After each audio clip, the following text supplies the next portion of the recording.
Ceci n'est pas un conte *** extrait des œuvres complètes de Diderot, édité par Jules Aceza, 5e volume, Paris, Garnier Frères, 1875. Ceci n'est pas un conte, écrit vers 1772 publié en 1798, ce conte se trouve dans la correspondance de Grimm, sous la date d'avril 1773, mais il y est incomplet. Il y manque l'histoire de Tanier et de la Rémère, et la fin de l'histoire de Mademoiselle de la Chaux. Monsieur A. Barbier, Dictionnaire des Anonymes, a supposé que Diderot, en attribuant à Mademoiselle de la Chaux la traduction des premiers essais de la métaphysique, de Hume, ci-après p. 321, et des essais sur l'entendement humain, p. 328, avait été trompé par sa mémoire. Il n'en est rien. Diderot a seulement, comme toujours, donné à l'ouvrage de Hume, traduit par Mademoiselle de la Chaux, un titre trop général. Il s'agit ici des Political Discourses, formant la deuxième partie des Essays. La première traduction de cette partie, Essai sur le commerce, le luxe, l'argent, Amsterdam, 1752-1753, in 12, Paris et Lyon, in 12, est bien de Mademoiselle de la Chaux. Elle contient seulement 7 des 16 discours de Hume, avec des réflexions du traducteur. L'abbé Leblanc et ensuite Mauvillon ne publièrent leurs travaux sur le même ouvrage qu'en 1754. La traduction de Mademoiselle de la Chaux des Essais économiques de Hume a pris place dans le tome 15 de la collection des principaux économistes. Mademoiselle de la Chaux mourut en 1755. Ceci n'est pas un conte. Lorsqu'on fait un conte, c'est à quelqu'un qui l'écoute, et pour peu que le conte dure, il est rare que le conteur ne soit pas interrompu quelquefois par son auditeur. Voilà pourquoi j'ai introduit dans le récit qu'on va lire, et qui n'est pas un conte, ou qui est un mauvais conte, si vous vous en doutez, un personnage qui fasse à peu près le rôle du lecteur, et je commence. Et vous concluez de là. Qu'un sujet aussi intéressant devait mettre nos têtes en l'air, défrayer pendant un mois tous les cercles de la ville, y être tourné et retourné jusqu'à l'insipidité, fournir à 1000 disputes, à 20 brochures au moins, et à quelques centaines de pièces de vers pour ou contre, et qu'en dépit de toute la finesse, de toutes les connaissances, de tout l'esprit de l'auteur, puisque son ouvrage n'a excité aucune fermentation violente, il est médiocre, et très médiocre. Mais il me semble que nous lui devons pourtant une soirée assez agréable, et que cette lecture a amené, quoi ? Une litanie d'historiettes usées qu'on se décochait de part et d'autre, et qui ne disaient qu'une chose connue de toute éternité, c'est que l'homme et la femme sont deux bêtes très malfaisantes.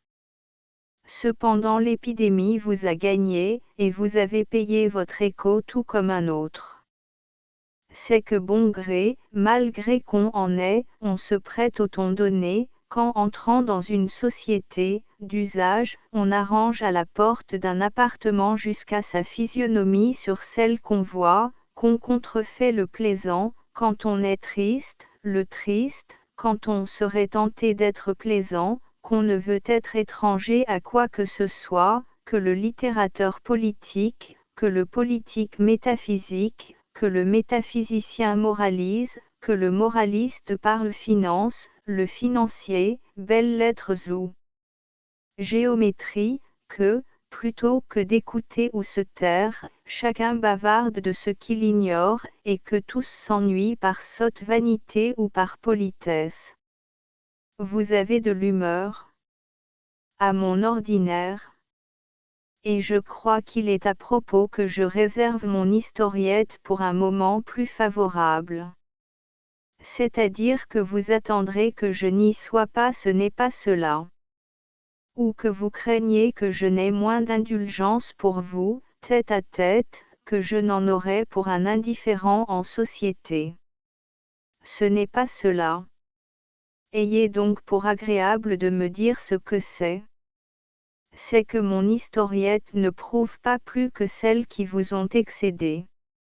Et dites toujours, non, non, vous en avez assez. Savez-vous que de toutes les manières qu'ils ont de me faire enrager, la vôtre m'est la plus antipathique. Et quelle est la mienne? Celle d'être prié de la chose que vous mourrez d'envie de faire. Eh bien, mon ami, je vous prie, je vous supplie de vouloir bien vous satisfaire. Me satisfaire? Commencez, pour Dieu, commencez. Je tâcherai d'être court. Cela n'en sera pas plus mal.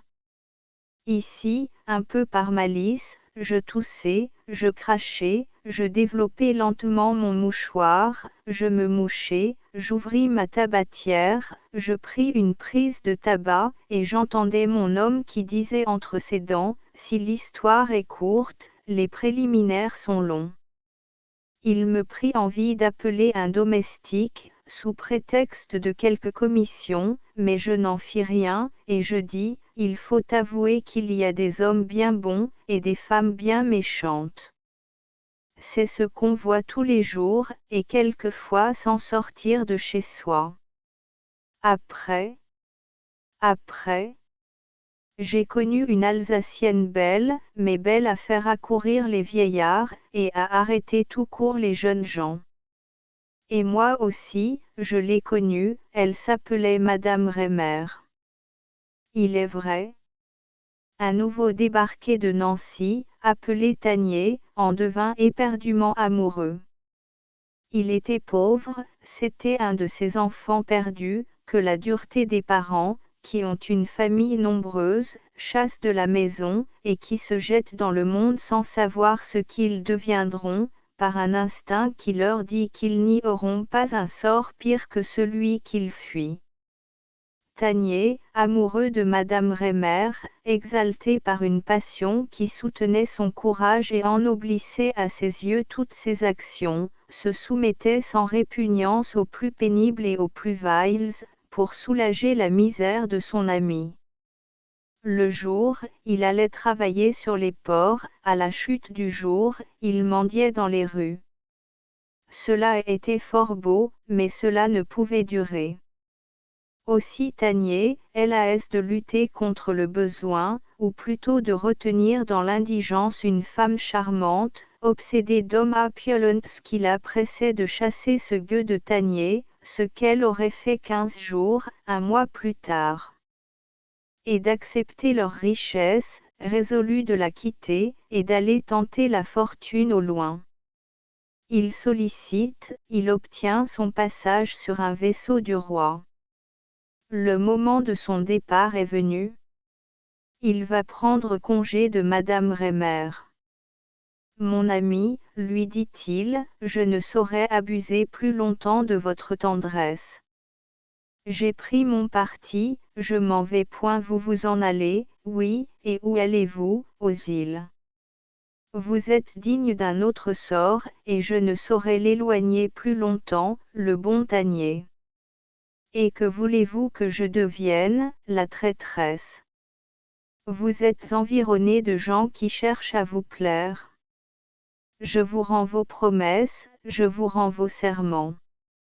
Voyez celui d'entre ces prétendants qui vous est le plus agréable, acceptez-le, c'est moi qui vous en conjure. Ah! Tanier, c'est vous qui me proposez, je vous dispense de la pantomime de Madame Reimer. Je la vois, je la sais. En m'éloignant, la seule grâce que j'exige de vous, c'est de ne former aucun engagement qui nous sépare à jamais. Jurez-le-moi, ma belle amie. quelle que soit la contrée de la terre que j'habiterai, il faudra que j'y sois bien malheureux s'il se passe une année sans vous donner des preuves certaines de mon tendre attachement. Ne pleurez pas, elles pleurent toutes quand elles veulent. Et ne combattez pas un projet que les reproches de mon cœur m'ont enfin inspiré, et auxquels ils ne tarderont pas à me ramener point.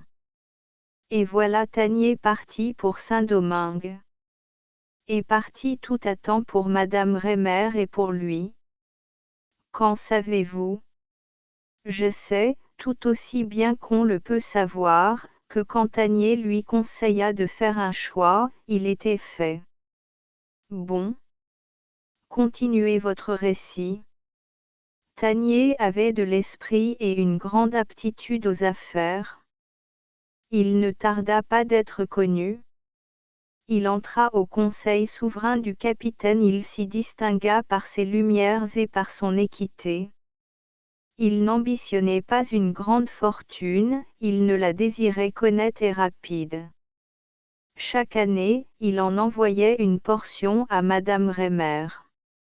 Il revint au bout de 9 à 10 ans, non, je ne crois pas que son absence ait été plus longue, présentait à son ami un petit portefeuille qui renfermait le produit de ses vertus et de ses travaux, et heureusement pour Tanier, ce fut au moment où elle venait de se séparer du dernier des successeurs de Tanier. Du dernier? Oui. Il en avait donc eu plusieurs. Assurément. Allez, allez. Mais je n'ai peut-être rien à vous dire que vous ne sachiez mieux que moi.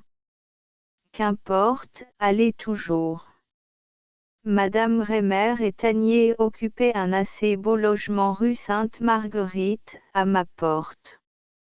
Je faisais grand cas de Tanier, et je fréquentais sa maison, qui était, sinon opulente, du moins fort aisée. Je puis vous assurer, moi, sans avoir compté avec la Rémer, qu'elle avait mieux de 15 000 livres de rente avant le retour de Tanier. À qui elle dissimulait sa fortune? Oui. Et pourquoi? C'est qu'elle était avare et rapace. Passe pour rapace, mais avare. Une courtisane avare. Il y avait 5 à 6 ans que ces deux amants vivaient dans la meilleure intelligence, grâce à l'extrême finesse de l'une et à la confiance sans borne de l'autre. Oh! Il est vrai qu'il était impossible à l'ombre d'un soupçon d'entrer dans une âme aussi pure que celle de Tanier. La seule chose dont je me sois quelquefois aperçu, c'est que Madame Rémer avait bientôt oublié sa première indigence, qu'elle était tourmentée de l'amour du faste et de la richesse, qu'elle était humiliée qu'une aussi belle femme allât à pied. Que n'allait-elle en carrosse? Et que l'éclat du vice lui en dérobait la bassesse. Vous riez? Ce fut alors que M. de Maurepas informa le projet d'établir au nord une maison de commerce. Le succès de cette entreprise demandait un homme actif et intelligent.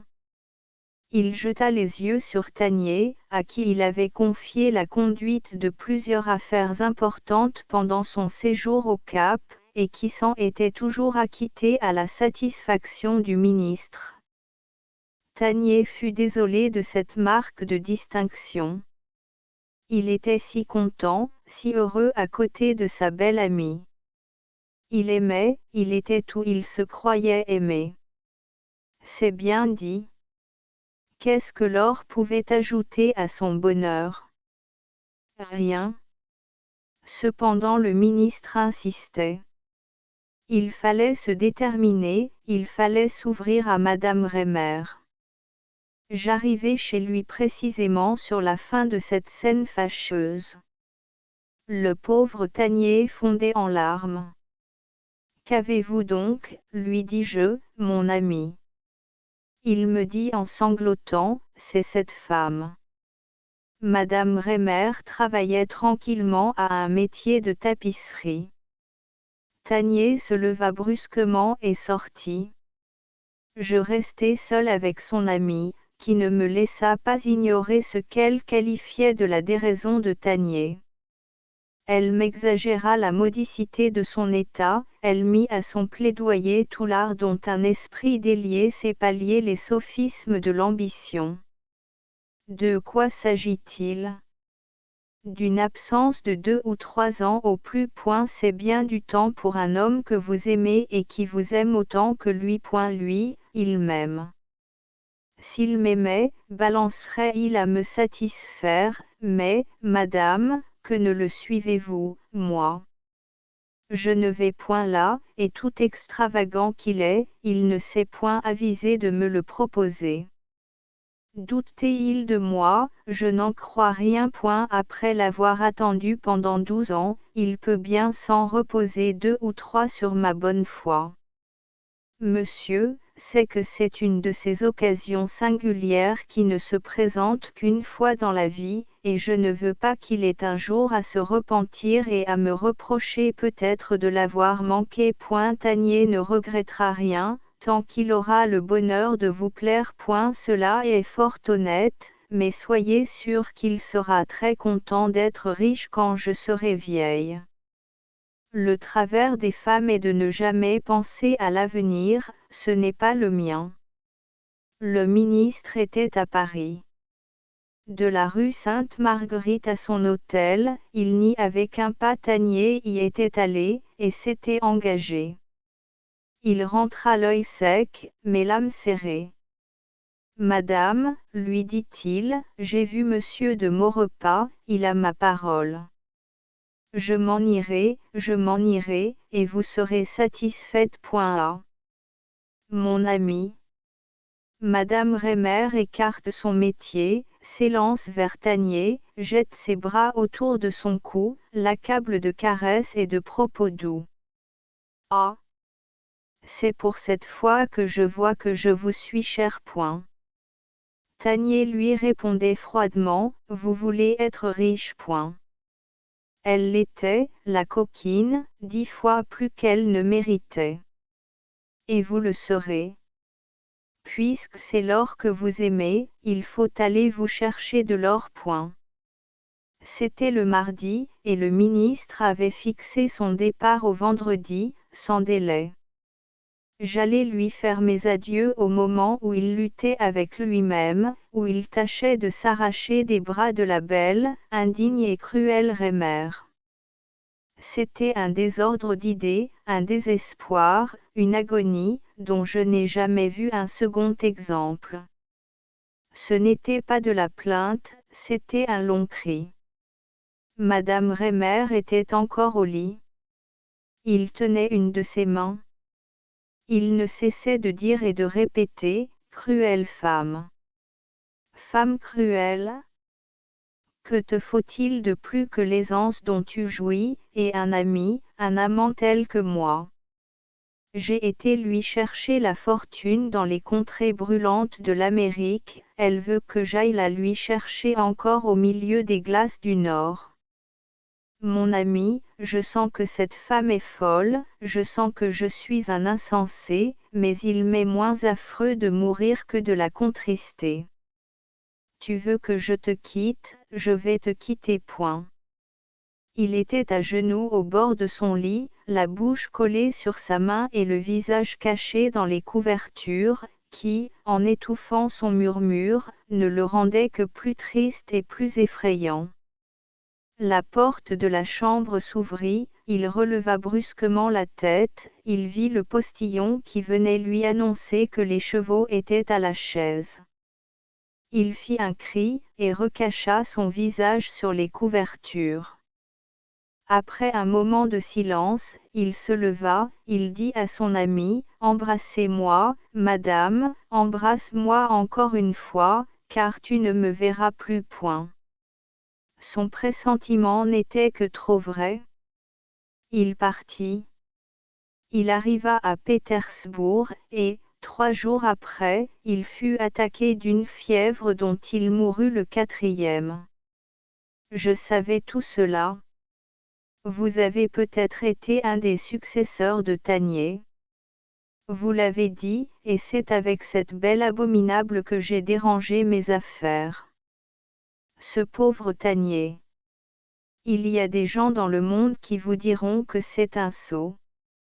Je ne le défendrai pas, mais je souhaiterais au fond de mon cœur que leur mauvais destin les adresse à une femme aussi belle et aussi artificieuse que Madame Reimer. Vous êtes cruel dans vos vengeances.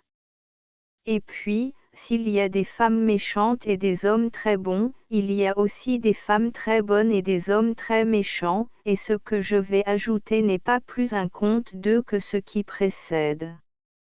J'en suis convaincu. Monsieur d'Hérouville, celui qui vit encore. Le lieutenant général des armées du roi. Celui qui épousa cette charmante créature appelée Lolotte III. Lui-même. C'est un galant homme, ami des sciences. Et des savants. Il s'est longtemps occupé d'une histoire générale de la guerre dans tous les siècles et chez toutes les nations. Le projet est vaste.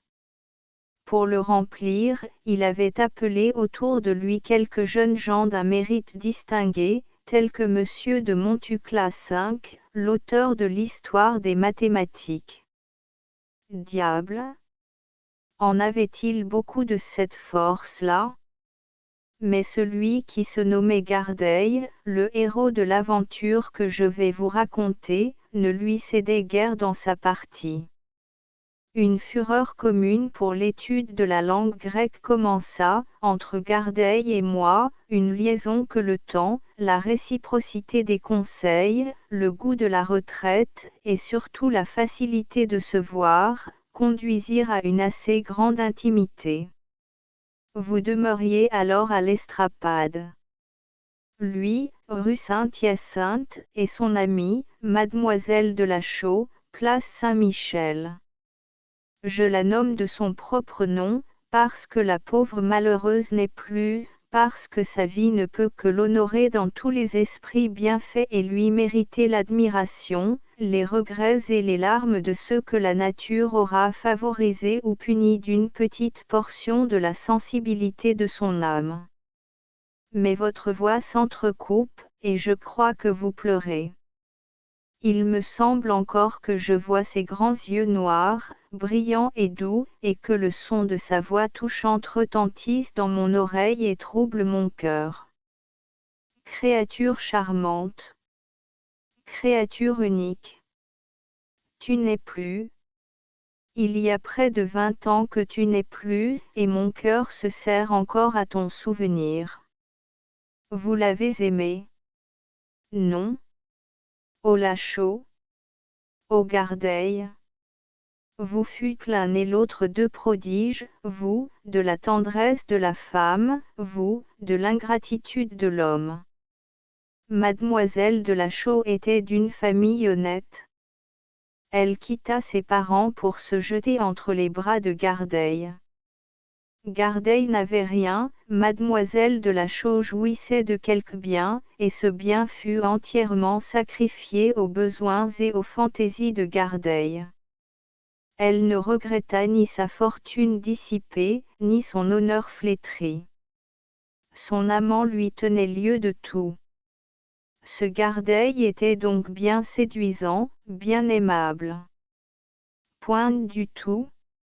Un petit homme bourru, taciturne et caustique, le visage sec, le teint basané, en tout, une figure mince et chétive, laid, si un homme peut l'être avec la physionomie de l'esprit. Et voilà ce qui avait renversé la tête à une fille charmante. Et cela vous surprend. Toujours? Vous? Moi?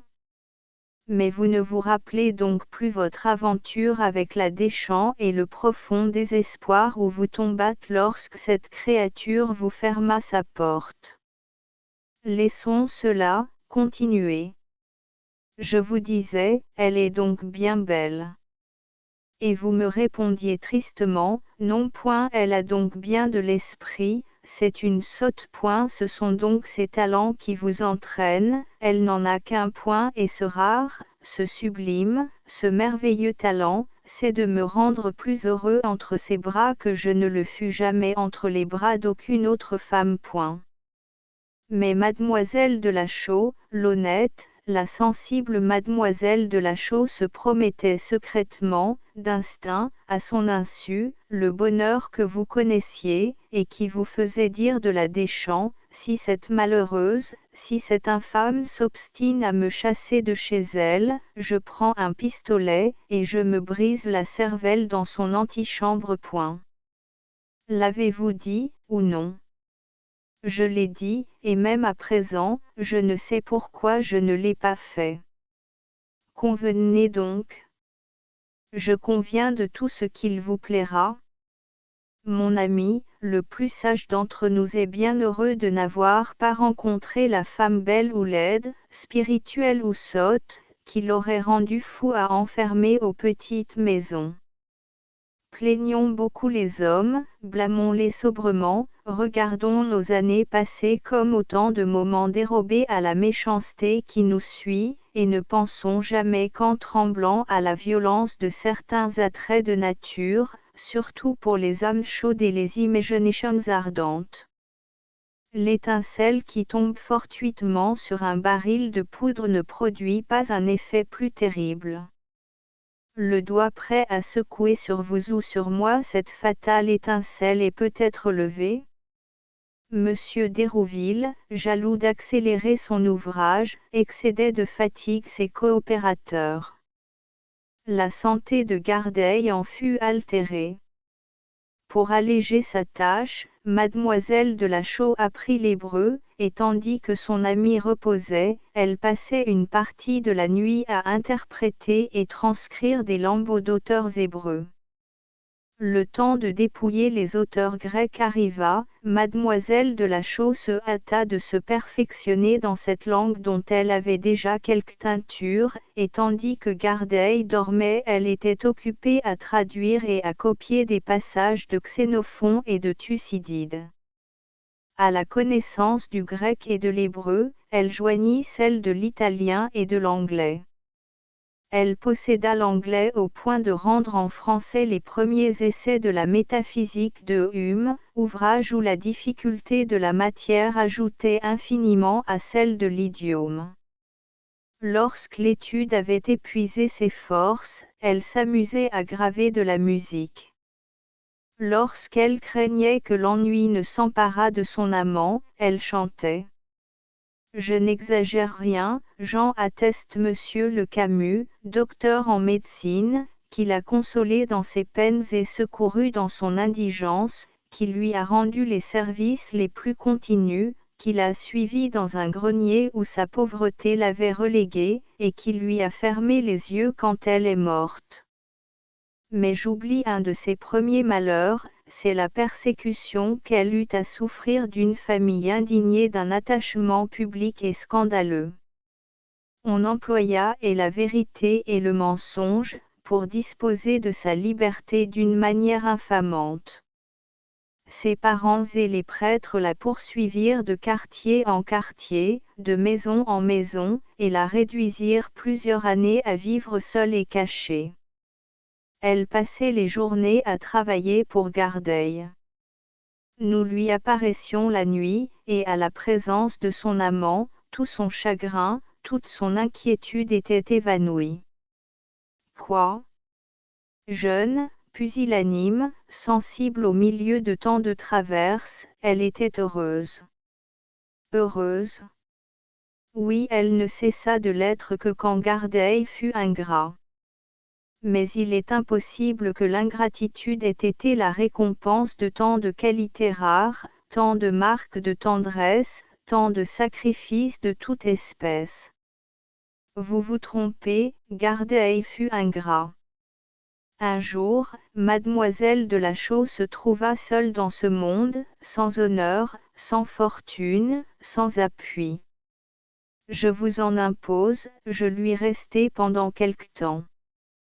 Le docteur Le Camus lui resta toujours. Oh les hommes, les hommes! De qui parlez-vous? De Gardeil. Vous regardez le méchant, et vous ne voyez pas tout à côté l'homme de bien. Ce jour de douleur et de désespoir, elle accourut chez moi. C'était le matin. Elle était pâle comme la mort. Elle ne savait son sort que de la veille, et elle offrait l'image des longues souffrances. Elle ne pleurait pas, mais on voyait qu'elle avait beaucoup pleuré. Elle se jeta dans un fauteuil, elle ne parlait pas, elle ne pouvait parler, elle me tendait les bras, et en même temps elle poussait des cris. Qu'est-ce qu'il y a, lui dis-je. Est-ce qu'il est mort, Seppi? Il ne m'aime plus, il m'abandonne, allez donc. Je ne saurais, je la vois, je l'entends, et mes yeux se remplissent de pleurs. Il ne vous aime plus, non point il vous abandonne, et... Oui. Après tout ce que j'ai fait. Monsieur, ma tête s'embarrasse, ayez pitié de moi, ne me quittez pas. Surtout ne me quittez pas. En prononçant ces mots, elle m'avait saisi le bras, qu'elle me serrait fortement, comme s'il y avait eu près d'elle quelqu'un qui la menaçât de l'arracher et de l'entraîner. Ne craignez rien, mademoiselle. Je ne crains que moi. Que faut-il faire pour vous? D'abord, me sauver de moi-même. Il ne m'aime plus. Je le fatigue. Je l'excède. Je l'ennuie. Il me hait. Il m'abandonne. Il me laisse. Il me laisse. À ce mot répété succéda un silence profond, et à ce silence, des éclats d'un rire convulsif plus effrayant 1000 fois que les accents du désespoir ou le râle de l'agonie. Ce furent ensuite des pleurs, des cris, des mots inarticulés, des regards tournés vers le ciel, des lèvres tremblantes, un torrent de douleur qu'il fallait abandonner à son cours, ce que je fis, et je ne commençai à m'adresser à sa raison, que quand je vis son âme brisée et stupide. Alors je repris, il vous hait, il vous laisse. Et qui est-ce qui vous l'a dit, lui? Allons, mademoiselle, un peu d'espérance et de courage. Ce n'est pas un monstre, vous ne le connaissez pas, vous le connaîtrez. C'est un monstre comme il n'y en a point, comme il n'y en eut jamais. Je ne saurais le croire. Vous le verrez. Est-ce qu'il est ailleurs? Non. Ne lui avez-vous donné aucun soupçon, aucun mécontentement, aucun. Qu'est-ce donc, mon inutilité? Je n'ai plus rien. Je ne suis plus bonne à rien. Son ambition, il a toujours été ambitieux. La perte de ma santé, celle de mes charmes, j'ai tant souffert et tant fatigué, l'ennui, le dégoût. On cesse d'être amant, mais on reste ami. Je suis devenu un objet insupportable, ma présence lui pèse, ma vue l'afflige et le blesse. Si vous saviez ce qu'il m'a dit. Oui, monsieur, il m'a dit que s'il était condamné à passer 24 heures avec moi, il se jetterait par les fenêtres. Mais cette aversion n'est pas l'ouvrage d'un moment. Que sais-je? Il est naturellement si dédaigneux, si indifférent, si froid. Il est si difficile de lire au fond de ses âmes. Et l'on a tant de répugnance à lire son arrêt de mort. Il me l'a prononcé, et avec quelle dureté, je n'y conçois rien. J'ai une grâce à vous demander, et c'est pour cela que je suis venu, me l'accorderez-vous, quelle qu'elle soit? Écoutez. Il vous respecte, vous savez tout ce qu'il me doit. Peut-être rougira-t-il de se montrer à vous tel qu'il est. Non, je ne crois pas qu'il en ait le front ni la force. Je ne suis qu'une femme, et vous êtes un homme. Un homme tendre, honnête et juste en impose. Vous lui en imposerez? Donnez-moi le bras, et ne refusez pas de m'accompagner chez lui. Je veux lui parler devant vous. Qui sait ce que ma douleur et votre présence pourront faire sur lui? Vous m'accompagnerez, très volontiers. Allons, je crains bien que sa douleur et sa présence n'y fassent que de l'eau claire. Le dégoût. C'est une terrible chose que le dégoût en amour, et d'une femme. J'envoyai chercher une chaise à porteur, car elle n'était guère en état de marcher. Nous arrivons chez Gardeil, à cette grande maison neuve, la seule qu'il y ait à droite dans la rue Hyacinthe, en entrant par la place Saint-Michel. Là, les porteurs arrêtent, ils ouvrent. J'attends. Elle ne sort point. Je m'approche, et je vois une femme saisie d'un tremblement universel, ses dents se frappaient comme dans le frisson de la fièvre, ses genoux se battaient l'un contre l'autre. Un moment, monsieur, je vous demande pardon, je ne saurais. Que vais-je faire là? Je vous aurais dérangé de vos affaires inutilement, j'en suis fâché, je vous demande pardon. Cependant je lui tendais le bras. Elle le prit, elle essaya de se lever, elle ne le put. Encore un moment, monsieur, me dit-elle, je vous fais peine, vous pâtissez de mon état. Enfin elle se rassura un peu, et en sortant de la chaise, elle ajouta tout bas, il faut entrer, il faut le voir. Que sait-on?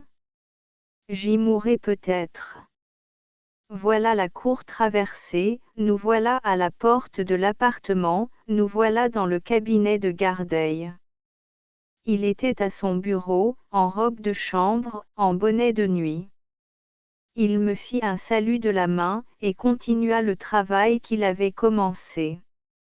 Ensuite il vint à moi, et me dit, convenez, monsieur, que les femmes sont bien incommodes. Je vous fais 1000 excuses des extravagances de mademoiselle. Puis s'adressant à la pauvre créature, qui était plus morte que vive, mademoiselle, lui dit-il, que prétendez-vous encore de moi? Il me semble qu'après la manière nette et précise dont je me suis expliqué, tout doit être fini entre nous. Je vous ai dit que je ne vous aimais plus, je vous l'ai dit seul à seul, votre dessein est apparemment que je vous le répète devant monsieur, eh bien, mademoiselle, je ne vous aime plus. L'amour est un sentiment éteint dans mon cœur pour vous, et j'ajouterai, si cela peut vous consoler, pour toute autre femme. Mais apprenez-moi pourquoi vous ne m'aimez plus, je l'ignore. Tout ce que je sais, c'est que j'ai commencé sans savoir pourquoi, que j'ai cessé sans savoir pourquoi, et que je sens qu'il est impossible que cette passion revienne. C'est une gourme que j'ai jetée, et dont je me crois et me félicite d'être parfaitement guérie. Quels sont mes torts? Vous n'en avez aucun. Auriez-vous quelque objection secrète à faire à ma conduite? Pas la moindre, vous avez été la femme la plus constante, la plus honnête, la plus tendre qu'un homme pût désirer. Ai-je omis quelque chose qu'il fût en mon pouvoir de faire? Rien. Ne vous ai-je pas sacrifié mes parents? Il est vrai. Ma fortune. J'en suis au désespoir. Ma santé, cela se peut. Mon honneur, ma réputation, mon repos, tout ce qu'il vous plaira.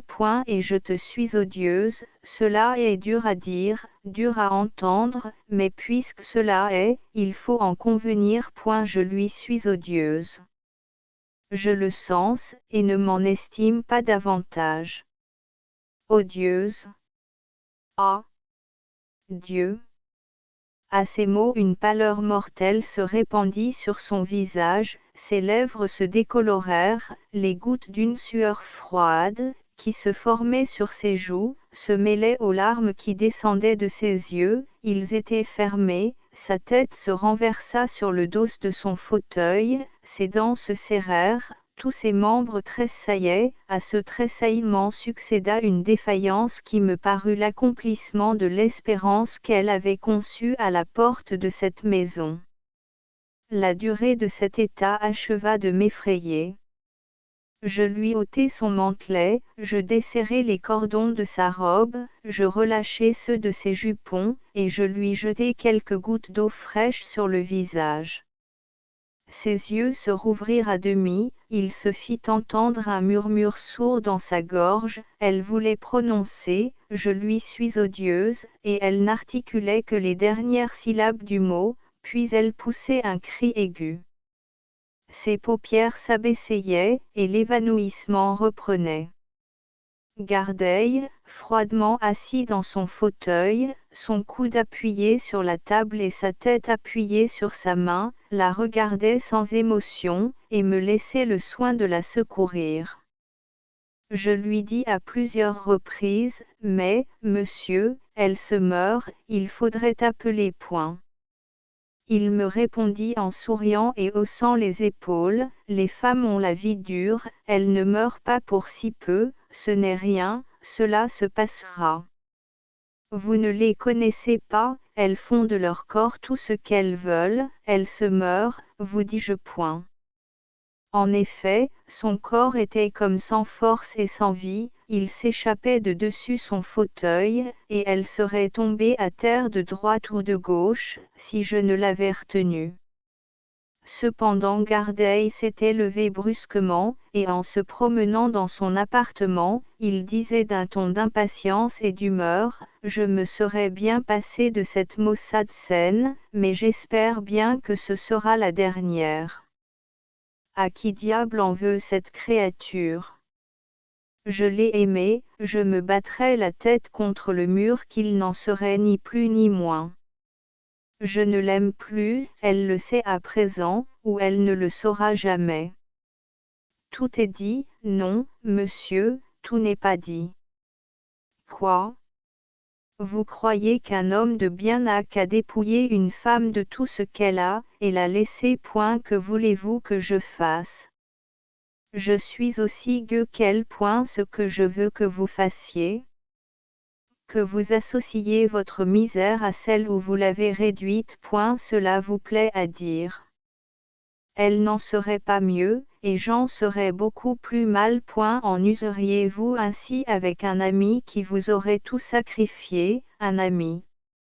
Un ami. Je n'ai pas grande foi aux amis, et cette expérience m'a appris à n'en avoir aucune aux passions.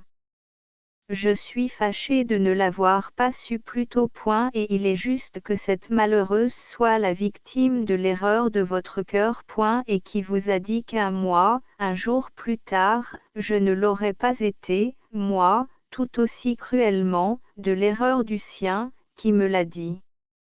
Tout ce qu'elle a fait pour vous, et l'état où vous la voyez point ce qu'elle a fait pour moi. Oh! Pardieu, il est acquitté de reste par la perte de mon temps point à.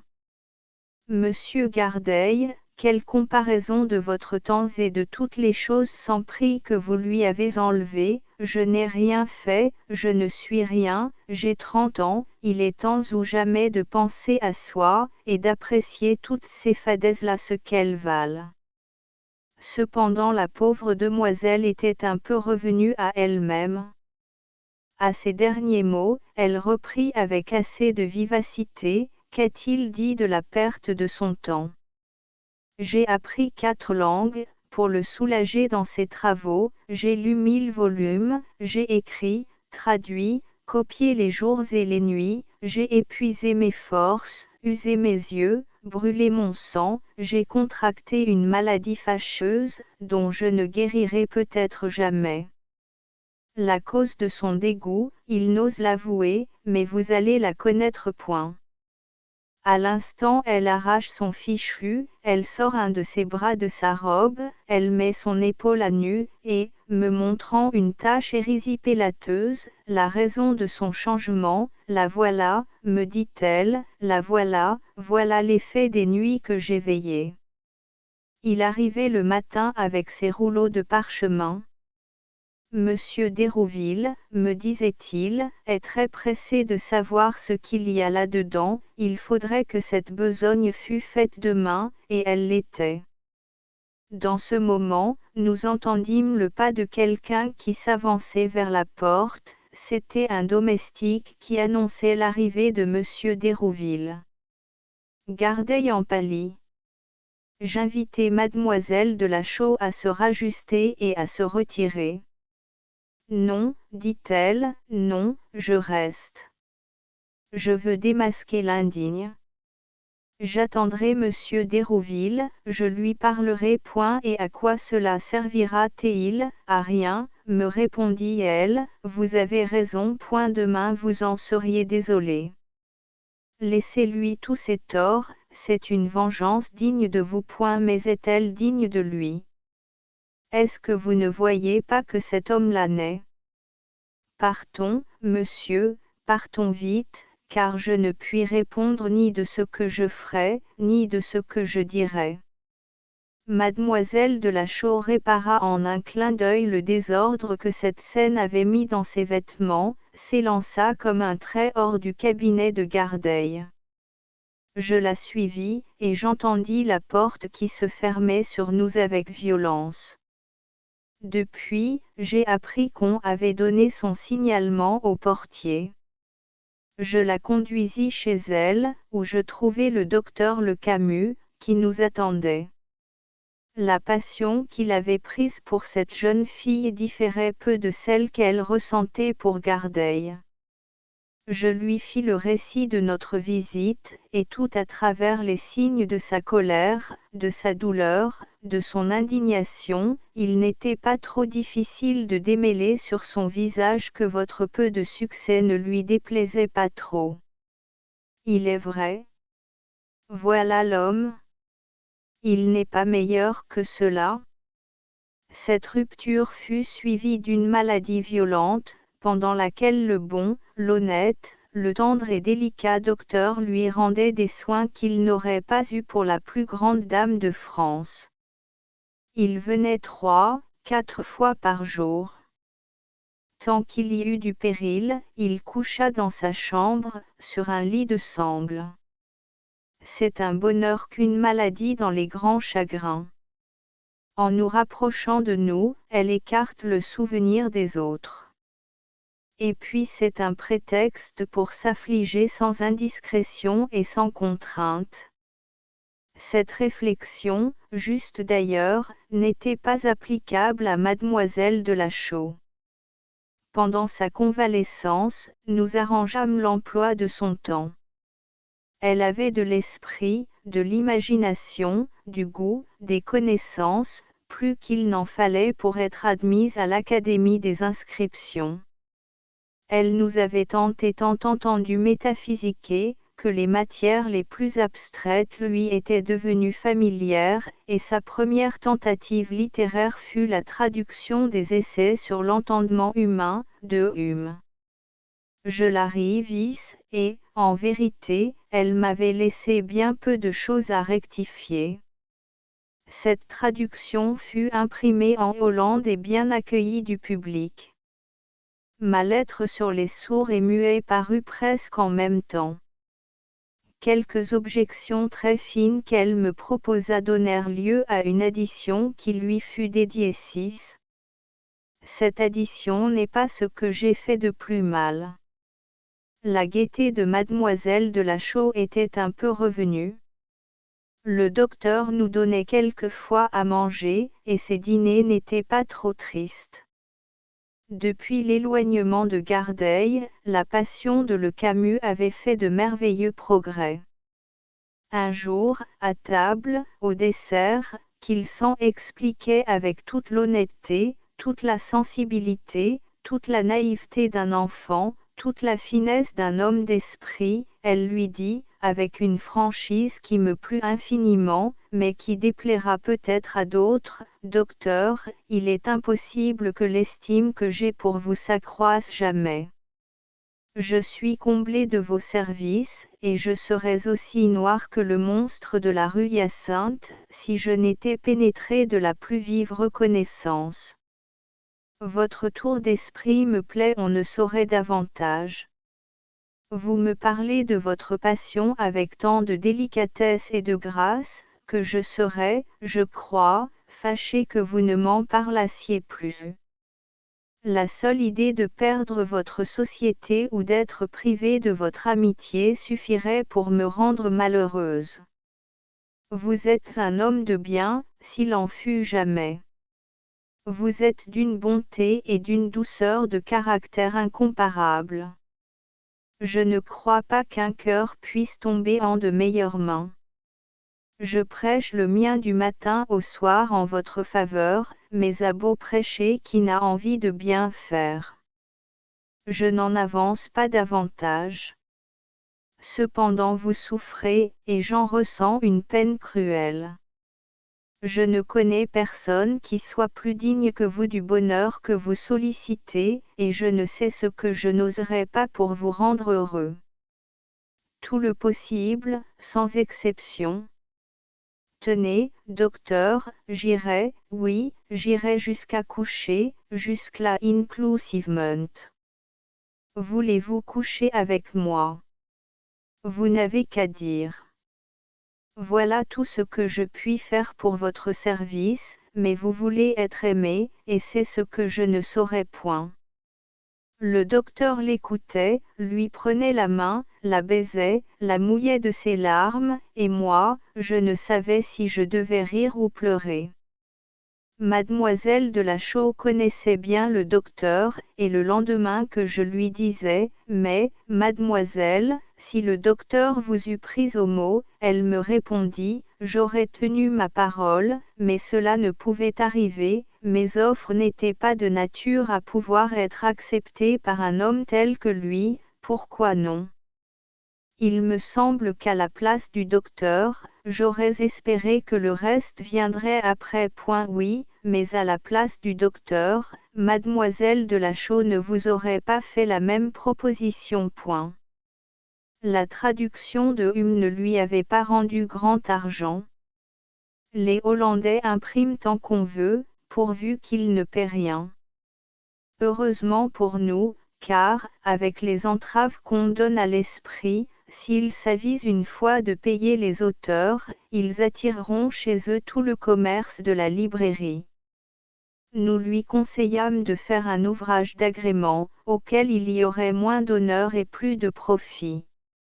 Elle s'en occupa pendant 4 à 5 mois, au bout desquels elle m'apporta un petit roman historique, intitulé « Les trois favorites ».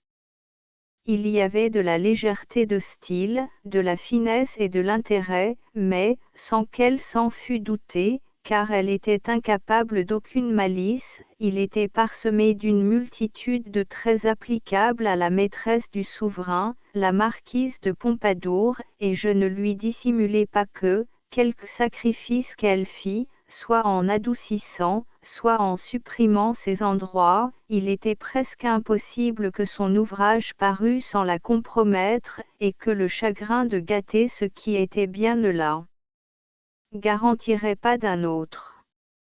Elle sentit toute la justesse de mon observation et n'en fut que plus affligée. Le bon docteur prévenait tous ses besoins, mais elle jouissait de sa bienfaisance avec d'autant plus de réserve, qu'elle se sentait moins disposée à la sorte de reconnaissance qu'il en pouvait espérer. D'ailleurs, le docteur Seth n'était pas riche alors, et il n'était pas trop fait pour le devenir. De temps en temps, elle tirait son manuscrit de son portefeuille, et elle me disait tristement, « Eh bien, il n'y a donc pas moyen d'en rien faire, et il faut qu'il reste là. » Je lui donnai un conseil singulier, ce fut d'envoyer l'ouvrage tel qu'il était, sans adoucir, sans changer, à Madame de Pompadour même, avec un bout de lettre qu'il a mis au fait de cet envoi. Cette idée lui plut. Elle écrivit une lettre charmante de tout point, mais surtout par un ton de vérité auquel il était impossible de se refuser. 2 ou 3 mois s'écoulèrent sans qu'elle entendît parler de rien, et elle tenait la tentative pour infructueuse, lorsqu'une croix de Saint-Louis se présenta chez elle avec une réponse de la marquise. L'ouvrage y était loué comme il le méritait, on remerciait du sacrifice, on convenait des applications, on n'en était point offensé, et l'on invitait l'auteur à venir à Versailles, où l'on trouverait une femme reconnaissante et disposée à rendre les services qui dépendraient d'elle. L'envoyé, en sortant de chez mademoiselle de la Chaux, laissa adroitement sur sa cheminée un rouleau de 50 louis. Nous la pressâmes, le docteur et moi, de profiter de la bienveillance de Madame de Pompadour, mais nous avions affaire à une fille dont la modestie et la timidité égalaient le mérite. Comment se présenter là avec ses haillons? Le docteur leva tout de suite cette difficulté. Après les habits, ce furent d'autres prétextes, et puis d'autres prétextes encore. Le voyage de Versailles fut différé de jour en jour, jusqu'à ce qu'il ne convenait presque plus de le faire. Il y avait déjà du temps que nous ne lui en parlions pas, lorsque le même émissaire revint, avec une seconde lettre remplie des reproches les plus obligeants et une autre gratification équivalente à la première et offerte avec le même ménagement. Cette action généreuse de Madame de Pompadour n'a point été connue. Jean ait parlé à Monsieur Colin, son homme de confiance et le distributeur de ses grâces secrètes. Il l'ignorait, et j'aime à me persuader que ce n'est pas la seule que sa tombe recèle. Ce fut ainsi que mademoiselle de la Chaux manqua 2 fois l'occasion de se tirer de la détresse. Depuis, elle transporta sa demeure sur les extrémités de la ville, et je la perdis tout à fait de vue. Ce que j'ai su du reste de sa vie, c'est qu'il n'a été qu'un tissu de chagrin, d'infirmité et de misère. Les portes de sa famille lui furent opiniâtrement fermées. Elle sollicita inutilement l'intercession de ces saints personnages qui l'avaient persécutée avec tant de zèle. Cela est dans la règle. Le docteur ne l'abandonna point. Elle mourut sur la paille, dans un grenier, tandis que le petit tigre de la rue Hyacinthe, le seul amant qu'elle ait eu, exerçait la médecine à Montpellier ou à Toulouse, et jouissait, dans la plus grande aisance, de la réputation méritée d'habile homme, et de la réputation usurpée d'honnête homme. Mais cela est encore à peu près dans la règle. S'il y a un bon et honnête tanier, c'est à une rémère que la Providence l'envoie. S'il y a une bonne et honnête de la Chaux, elle deviendra le partage d'un Gardey 8, afin que tout soit fait pour le mieux. Mais on me dira peut-être que c'est aller trop vite que de prononcer définitivement sur le caractère d'un homme d'après une seule action, qu'une règle aussi sévère réduirait le nombre des gens de bien au point d'en laisser moins sur la terre que l'évangile du chrétien n'admet d'élus dans le ciel, qu'on peut être inconstant en amour, se piquer même de peu de religion avec les femmes, sans être dépourvu d'honneur et de probité, qu'on n'est le maître ni d'arrêter une passion qui s'allume, ni d'en prolonger une qui s'éteint, qu'il y a déjà assez d'hommes dans les maisons et les rues qui méritent à juste titre le nom de coquins, sans inventer des crimes imaginaires qui les multiplieraient à l'infini. On me demandera si je n'ai jamais ni trahi, ni trompé, ni délaissé aucune femme sans sujet. Si je voulais répondre à ces questions, ma réponse ne demeurerait pas sans réplique, et ce serait une dispute à ne finir qu'au jugement dernier. Mais mettez la main sur la conscience, et dites-moi, vous, monsieur l'apologiste des trompeurs et des infidèles, si vous prendriez le docteur de Toulouse pour votre ami. Vous hésitez ? Tout est dit, et sur ce, je prie Dieu de tenir en sa sainte garde toute femme à qui il vous prendra fantaisie d'adresser votre hommage. Note du transcripteur, les mentions N et Br désignent les notes tirées respectivement des écrits et de l'édition de Naigeon, et de l'édition de Bruyère. Les notes d'Acésa ne portent pas de marque particulière. 1 en 1749, Monsieur de Maurepas, encore ministre de la Marine, remit à Louis XV un mémoire dans lequel il développait les moyens d'ouvrir, par l'intérieur du Canada, un commerce avec les colonies anglaises. Ce projet fut adopté par la suite, et Maurepas le vit exécuter avant sa mort. De ce mot seul suffirait pour ôter au lecteur toute confiance dans le récit qui va suivre, et cependant il est littéralement vrai. Diderot n'ajoute rien ni aux événements, ni au caractère des personnages qu'il met en scène. La passion de Mademoiselle de la Chaux pour Gardeil, l'ingratitude monstrueuse de son amant, les détails de son entrevue avec lui, de leur conversation en présence de Diderot, qui l'avait accompagné chez cette bête féroce, le désespoir touchant de cette femme trahie, délaissée par celui à qui elle avait sacrifié son repos, sa fortune, sa réputation, sa santé, et jusqu'aux charmes même par lesquels elle l'avait séduit, tout cela est de la plus grande exactitude. Comme Diderot avait particulièrement connu les acteurs de ce drame, et que les faits dont il avait été témoin, ou que l'amitié lui avait confiés, étaient encore récents lorsqu'il résolut de les écrire, son imagination n'avait pas eu le temps de les altérer, en ajoutant ou en retranchant quelques circonstances pour produire un plus grand effet, et c'est encore ici un de ces cas assez rares dans l'histoire de sa vie, où il n'a dit que ce qu'il avait vu, et où il n'a vu que ce qui était. Aux particularités curieuses qu'il avait recueillies sur Mademoiselle de la Chaux, et qu'il a consignées dans cet écrit, je n'ajouterai qu'un fait, qu'il a omis par oubli et qui mérite d'être conservé, c'est que cette femme si tendre, si passionnée, si intéressante par son extrême sensibilité et par ses malheurs, si digne surtout d'un meilleur sort, avait eu aussi pour amis d'Alembert et l'abbé de Condillac. Elle était en état d'entendre et de juger les ouvrages de ces deux philosophes, elle avait même donné au dernier, dont elle avait lu l'essai sur l'origine des connaissances humaines, le conseil très sage de revenir sur ses premières pensées, et, pour me servir de son expression, de commencer par le commencement, c'est-à-dire de rejeter avec aube l'hypothèse absurde de la distinction des deux substances dans l'homme.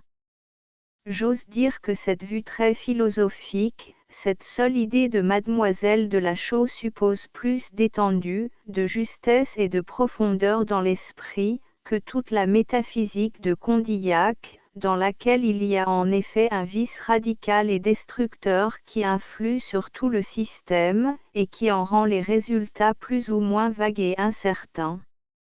On voit que Mademoiselle de la Chaux l'avait senti, et l'on regrette que Condillac, plus docile aux conseils judicieux de cette femme éclairée et d'une pénétration peu commune, n'ait pas suivi la route qu'elle lui indiquait.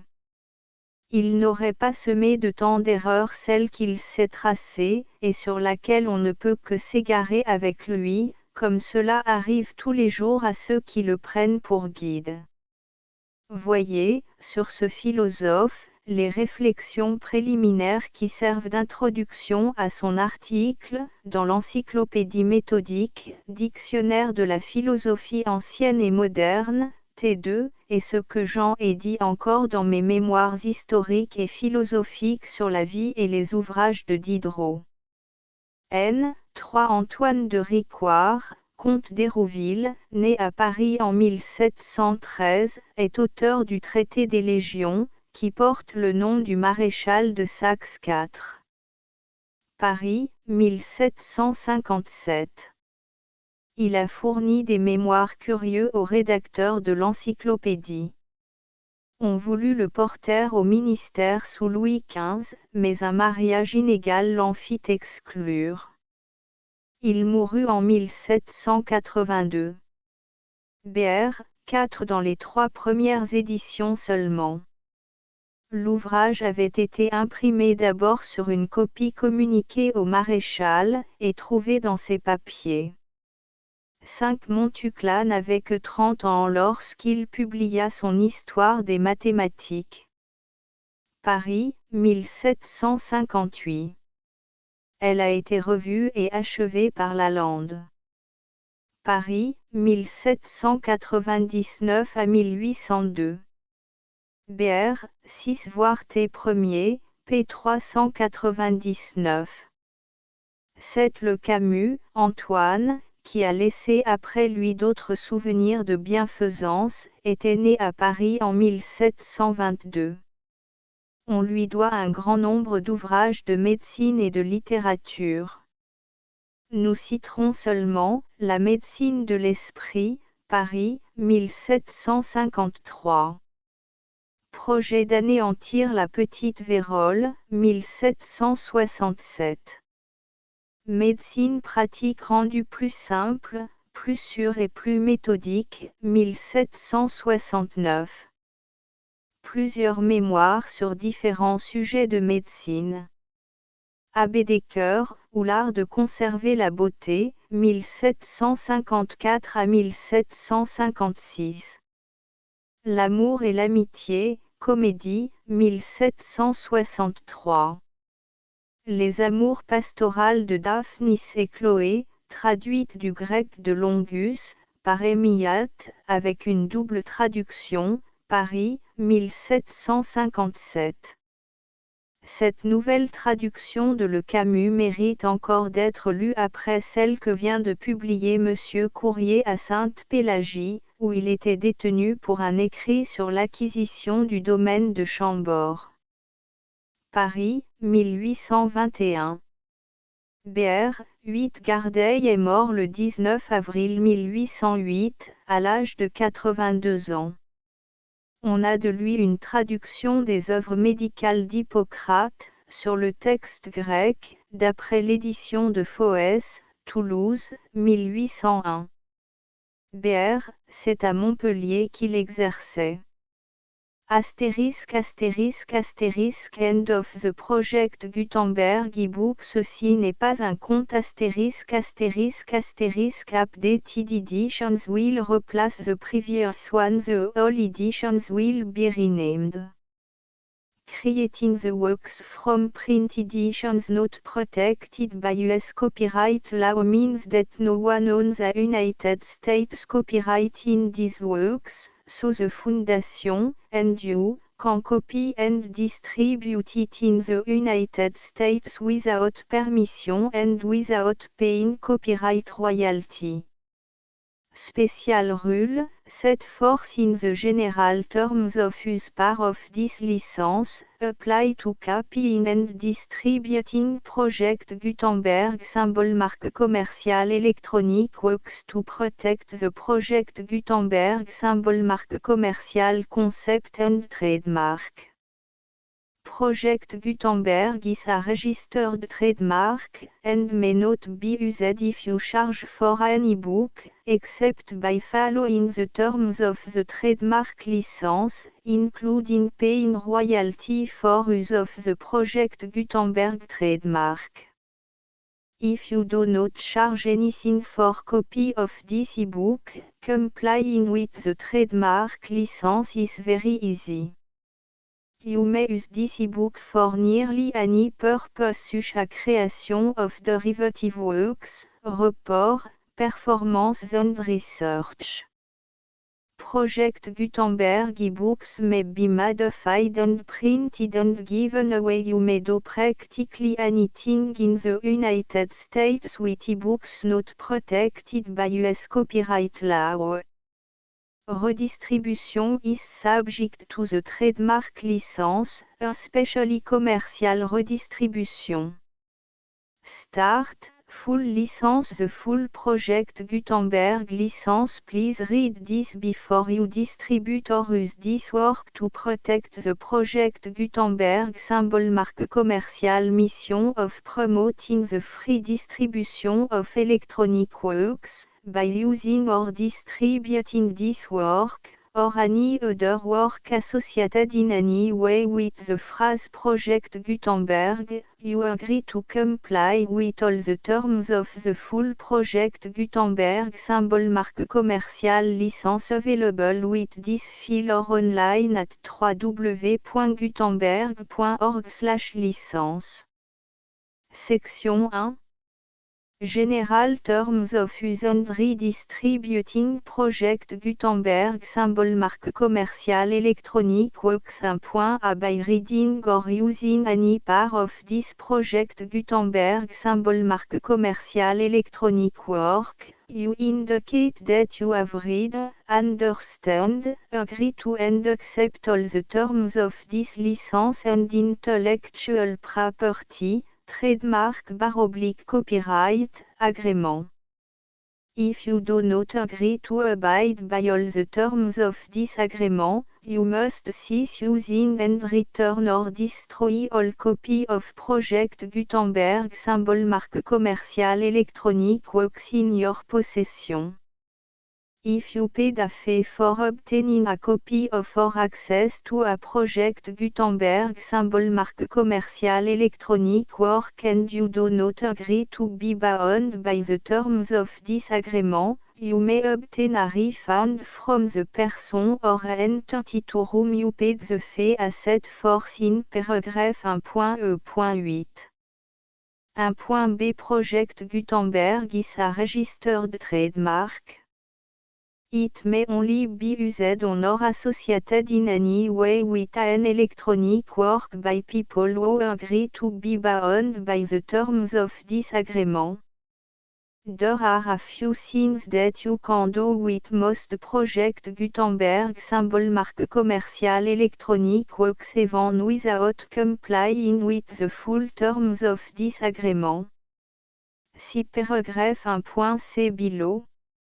There are a lot of things you can do with Project Gutenberg symbol marque commerciale électronique works if you follow the terms of this agreement and help preserve free future access to Project Gutenberg symbol marque commerciale électronique works. See paragraph 1.e below. 1.c. The Project Gutenberg Literary Archive Foundation, the Foundation or PGLAF, owns a compilation copyright in the collection of Project Gutenberg symbol marque commerciale électronique works. Nearly all the individual works in the collection are in the public domain in the United States. If an individual work is unprotected by copyright law in the United States and you are located in the United States, we do not claim a right to prevent you from copying, distributing, performing, displaying or creating derivative works based on the work alone as all references to Project Gutenberg are removed.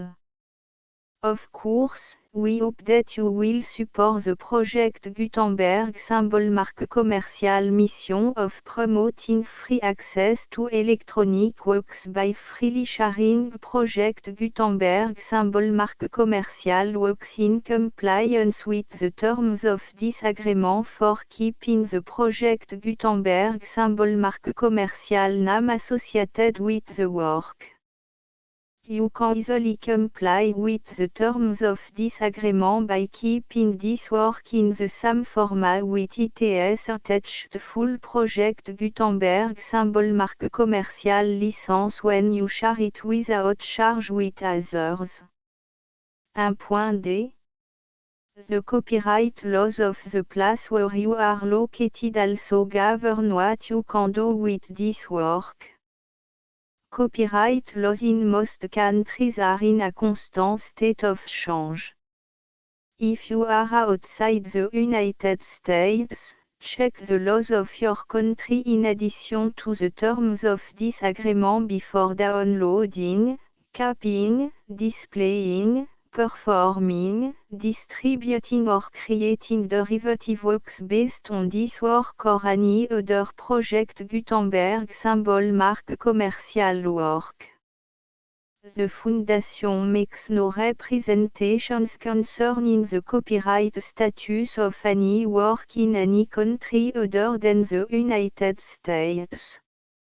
Unless you have removed all references to Project Gutenberg. 1.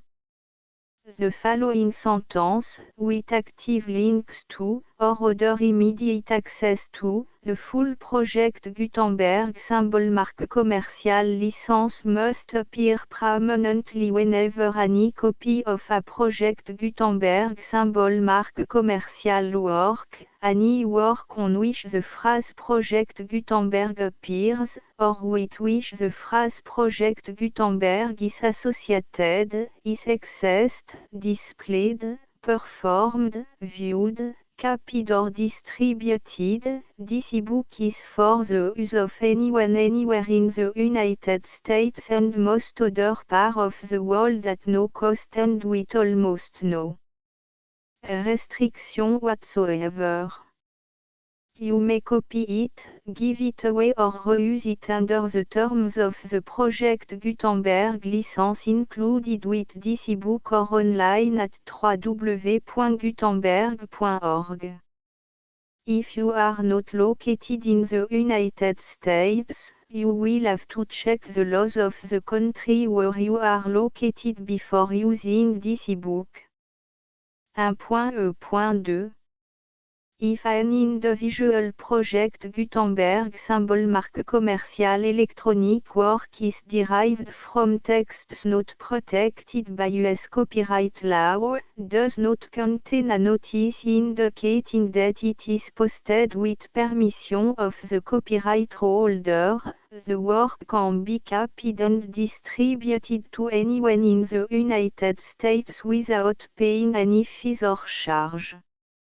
If you are redistributing or providing access to a work with the phrase Project Gutenberg associated with or appearing on the work, you must comply either with the requirements of paragraphs 1.E.1 through 1.E.7 or obtain permission for the use of the work and the Project Gutenberg symbol marque commercial trademark as set forth in paragraphs 1.E.8 or 1.E.9.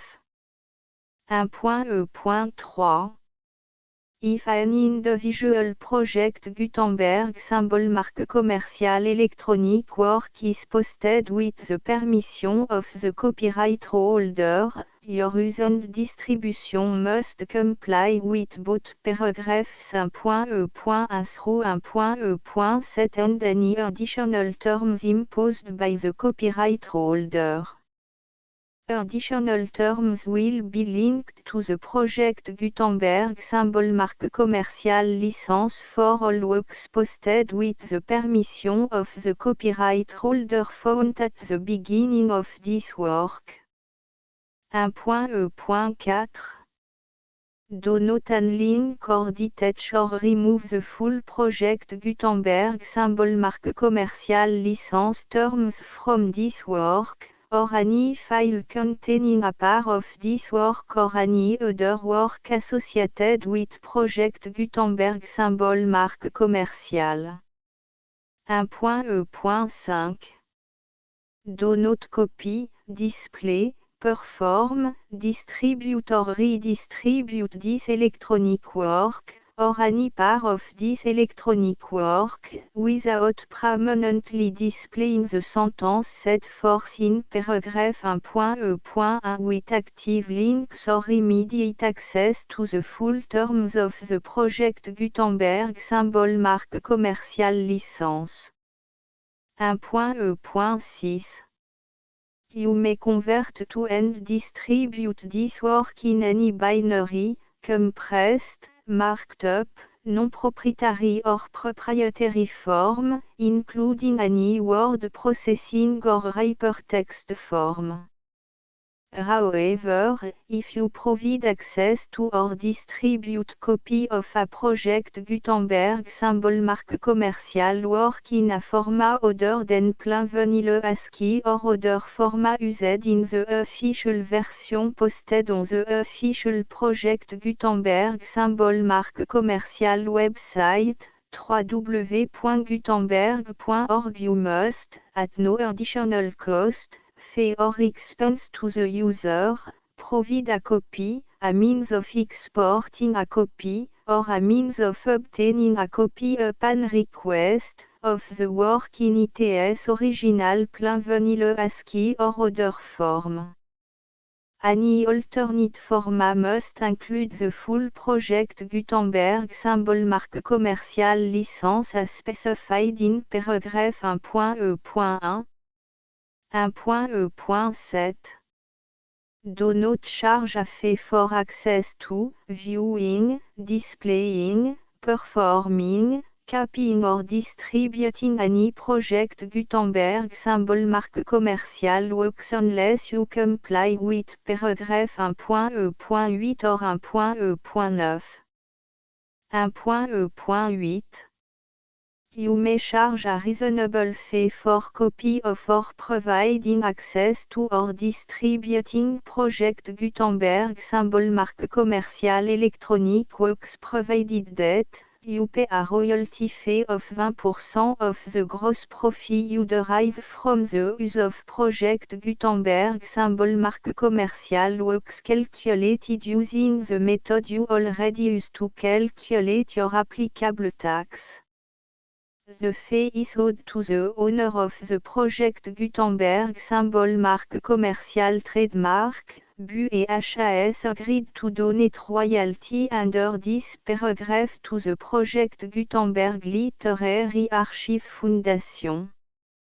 Royalty payment must be paid within 60 days following each date on which you prepare, or are legally required to prepare, your periodic tax returns. Royalty payment should be clearly marked association to the project Gutenberg Literary Archive Foundation at the address specified in section 4, Information about donation to the project Gutenberg Literary Archive Foundation. You provide a full refund of any money paid by a user who notifies you in writing, or by email, within 30 days of receipt that /et does not agree to the terms of the full project Gutenberg symbol marque commerciale licence. You must require such a user to return or destroy all copy of the works possessed in a physical medium and discontinue all use of and all access to other copy of project Gutenberg symbol marque commercial works. You provide, in accordance with paragraph 1.f.3, a full refund of any money paid for a work or a replacement copy, if a defect in the electronic work is discovered and reported to you within 90 days of receipt of the work. You comply with all other terms of this agreement for free distribution of project Gutenberg symbol marque commercial works. 1.e.9.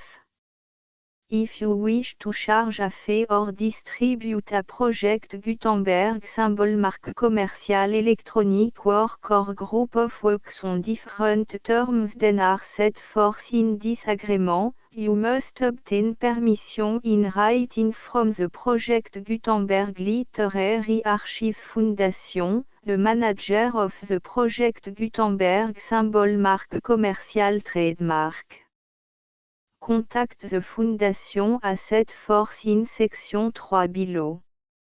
1.f.1.f.1 Project Gutenberg volunteers and employees expend considerable effort to identify, do copyright research on, transcribe and proofread works not protected by US copyright law in creating the project Gutenberg symbol marque commercial collection. Despite these efforts, Project Gutenberg symbol mark commercial electronic works, and the medium on which they may be stored, may contain defects such as, but not limited to, incomplete, inaccurate or corrupt data, transcription errors, a copyright or other intellectual property infringement, a defective or damaged disk or other medium, a computer virus, or computer code that damage or cannot be read by your equipment. 1.f.2 Limited warranty, disclaimer of damage, except for the right of replacement or refund described in paragraph 1.f.3, the Project Gutenberg Literary Archive Foundation, the owner of the Project Gutenberg symbol mark commercial trademark, and any other party distributing a Project Gutenberg symbol mark commercial electronic work under this agreement, disclaim all liability to you for damages, costs and expenses, including legal fees. You agree that you have no remedy for negligence, strict liability, breach of warranty or breach of contract except those provided in paragraph 1.f.3. You agree that the Foundation, the trademark owner, and any distributor under this agreement will not be liable to you for actual, direct, indirect, consequential, punitive or incidental damages even if you give notice of the possibility of such damage.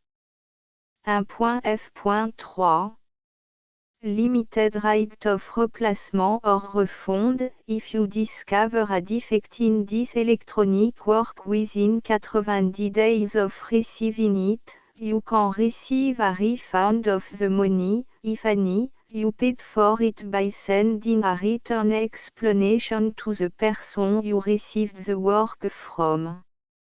If you received the work on a physical medium, you must return the medium with your written explanation.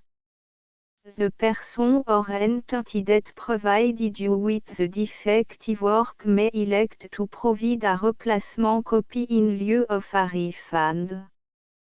If you received the work electronically, the person or entity providing it to you may choose to give you a second opportunity to receive the work electronically in lieu of a refund. If the second copy is also defective, you may demand a refund in writing without further opportunities to fix the problem.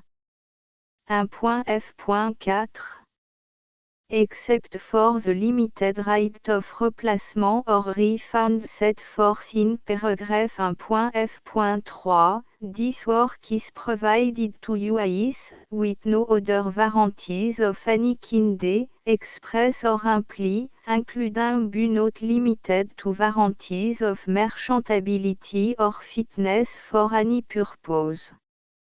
1.f.5 Some states do not allow disclaimers of certain implied warranties or the exclusion or limitation of certain type of damages.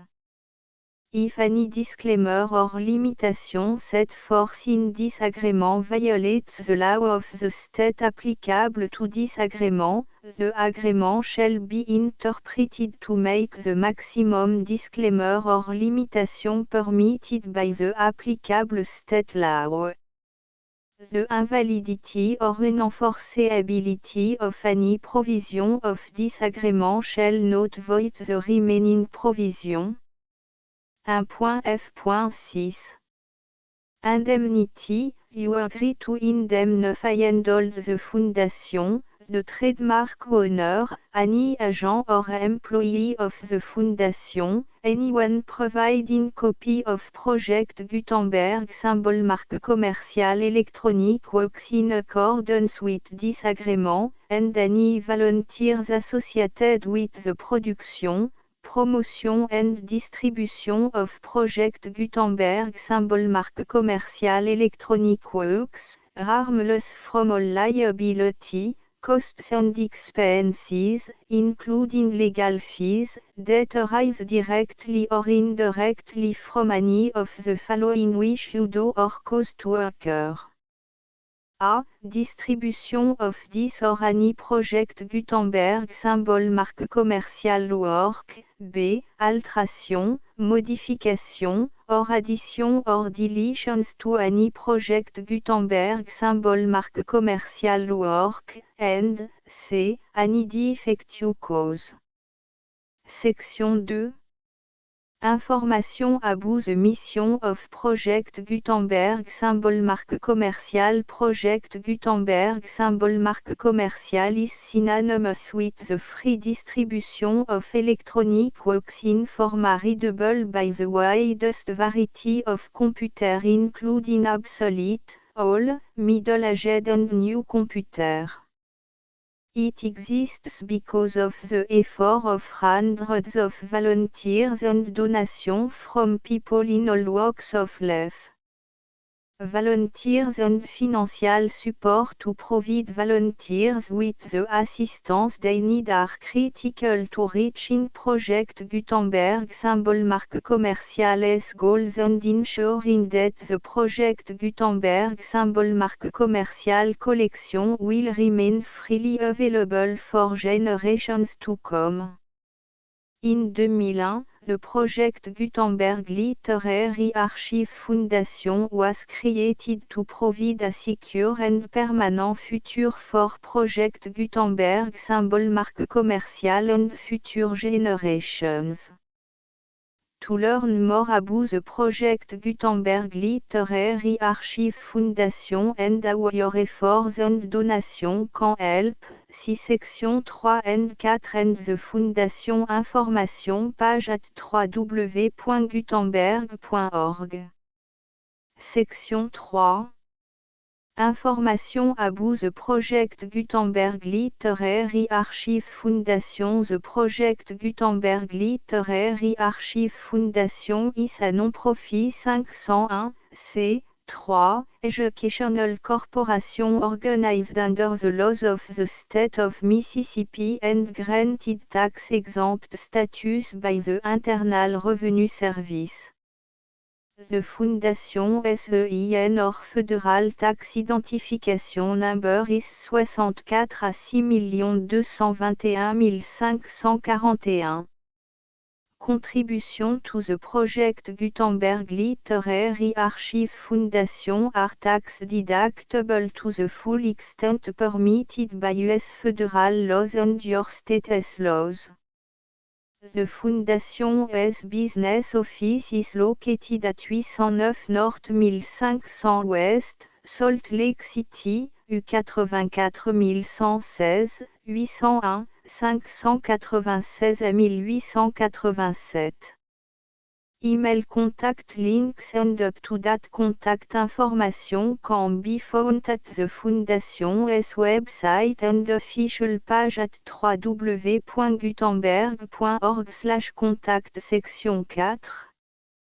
Information about donation to the Project Gutenberg Literary Archive Foundation. Project Gutenberg symbol marque commerciale depends upon and cannot survive without widespread public support and donation to carry out its mission of increasing the number of public domain and licensed works that can be freely distributed in machine-readable form accessible by the widest array of equipment including outdated equipment.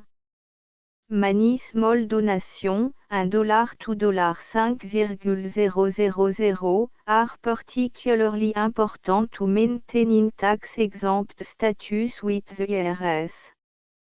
The Foundation is committed to complying with the laws regulating charities and charitable donations in all 50 states of the United States.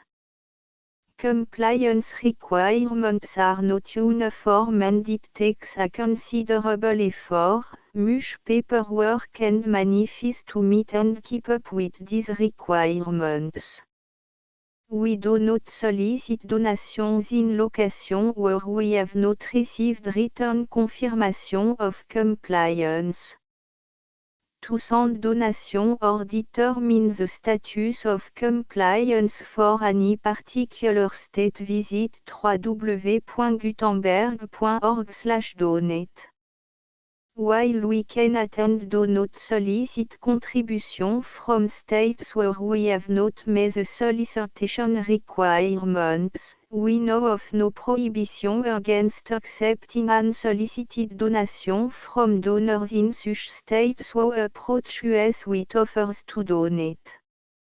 International donations are gratefully accepted, but we cannot make any statements concerning tax treatment of donations received from outside the United States. US laws alone swam for small staff.